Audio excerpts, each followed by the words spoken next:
Welcome to our video on healthy sexual decision-making. As adolescents navigate their sexuality and sexual decisions, it is important to recognize that their decisions can have an impact on other areas of their life beyond these immediate experiences. As educators, it is important to highlight how sexual decision-making can be complex and discuss the different considerations with students and have the knowledge to be able to make informed and healthy decisions that align with their own values and goals. It is essential to consider that there will always be risks when engaging in sexual activity, but informing students on how to make decisions about their sexual safety lessens the risks. When discussing healthy sexual decision-making, it is important to remind students that sex, in all its varieties, should always be consensual for all parties involved. To learn more about consent, see our modules on consent. To begin the conversation on sexual decision-making, it can be useful to let students know that while sex is often portrayed as a singular, physical act within the media, it can also be an experience that is complex and involves the body, the mind, and the heart. Informing students on the different types of intimacy that exist can be helpful to put this into perspective.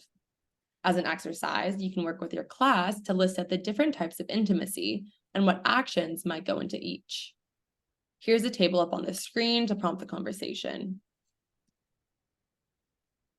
Having a discussion on intimacy can help frame sex as an experience where partners share their bodies, thoughts, feelings, and desires with one another. It is important for students to know that they must understand and respect the partner dynamic when deciding to have sex. You can inform youth to create an open dialogue with their partner and to be open to hearing about different opinions and preferences. That being said, it is also okay to like and want different things. As long as there is respect and communication, students can ensure that they're having fulfilling sexual experiences while prioritizing the well-being and autonomy of each person involved.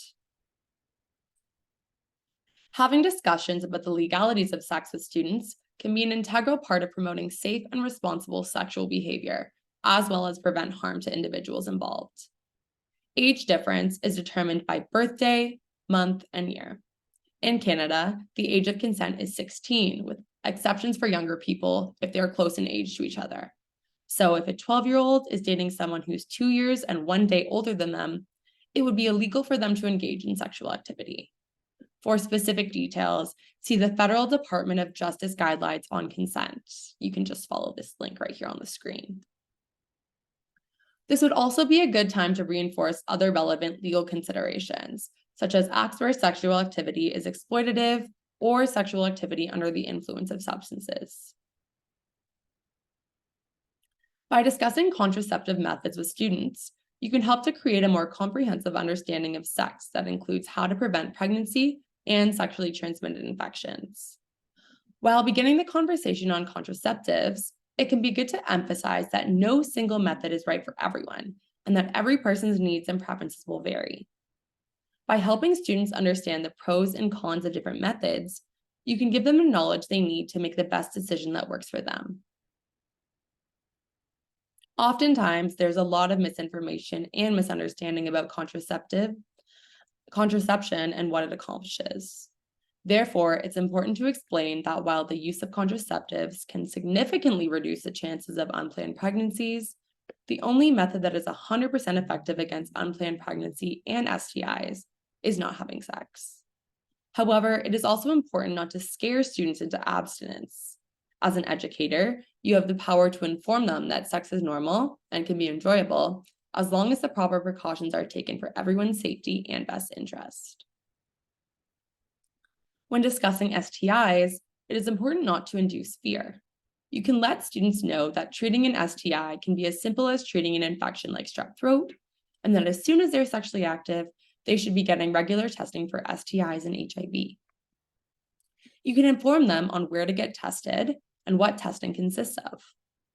Building a comprehensive picture of the process can reduce a lot of fear and anxiety associated with it.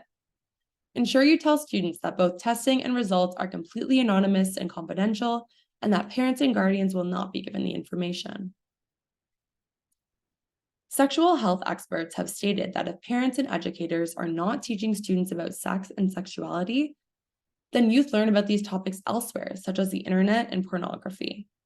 We can inform students how to think critically about the information that they find online and how to determine whether their sources are credible, reliable, and accurate.